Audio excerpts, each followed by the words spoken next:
Well, this morning I'm joined by California State Senator Roger Niello. He's a Republican, District 6, covering Sacramento and Placer counties. Senator, thank you for coming in this morning. As we've talked about before, my dad was Senator District 6 in Rhode Island District, so a little bit of a lot in common. A little bit in common there, and I appreciate that about you. And the fact that you're a moderate, I also think that that's refreshing no matter what party you happen to be in. After the Charlie Kirk shooting, obviously, many are calling for the rhetoric to be tamped down. Social media, we covered that this morning in the news. Is that possible? Following events, it seems people call for that, but they never stick to it. Well, typically and historically, an event like this would be a unifying event, but we have a lot of people out there that want to keep it from being a unified event.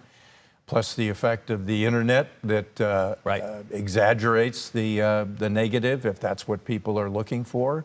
I would suggest people look to Utah Governor Cox and the things he's said. He's been a bit of a star. Absolutely. Calm in the storm, anything you want to say. It's refreshing to see how he's handling it. He's exploded into the country's consciousness in a very, very good way. For you and your colleagues going out to do public events, and I've shared those with you outside, how do you feel in terms of security? Do you feel safe?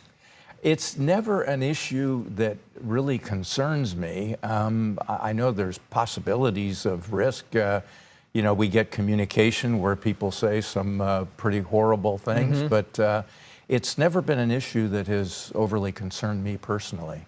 The legislative session wrapping up. You were very busy last week, as many of your colleagues. Any surprises that came out of that for you that you didn't see coming?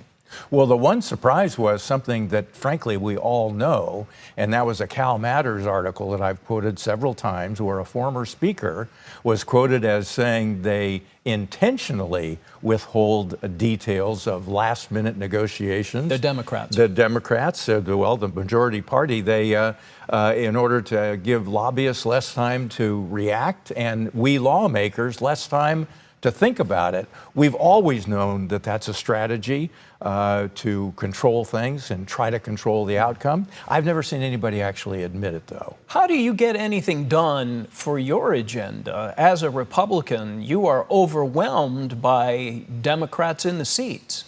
I work with Democrats. Well, you're a moderate. That's the way to do that. Okay, maybe not moderate. You're fair, you're reasonable? Yeah. Is that better? If you look at my voting record without my name next to it, you'd say that's a pretty conservative guy. But I am a collaborator, and I work very hard at developing relationships with all of my colleagues on both sides of the aisle. And I had one controversial bill that we're still working to try to get passed, but I have half of the Democratic caucus in the Senate either joint authoring or co-authoring this bill. And it's largely because I have good relationships with them. New sign up on Highway 80, Nicole Gee, a Memorial Highway, which you had a big part in getting that rolling through. Speak to that if you can. Yeah, Joe Patterson and I chatted about that. We each paid for half of that sign. Those things have to be paid for privately. That was such a tragic death, and she has been a very important part in her family of the Placer County community and the greater Sacramento region, and we were really happy to be part of that. I saw the sign driving up to Roseville over the weekend. I said, hey, I know the guy who had a hand in that. Absolutely. And there he is right there. Yeah. Senator, good to have you here. Thank you. Senator Roger Niello.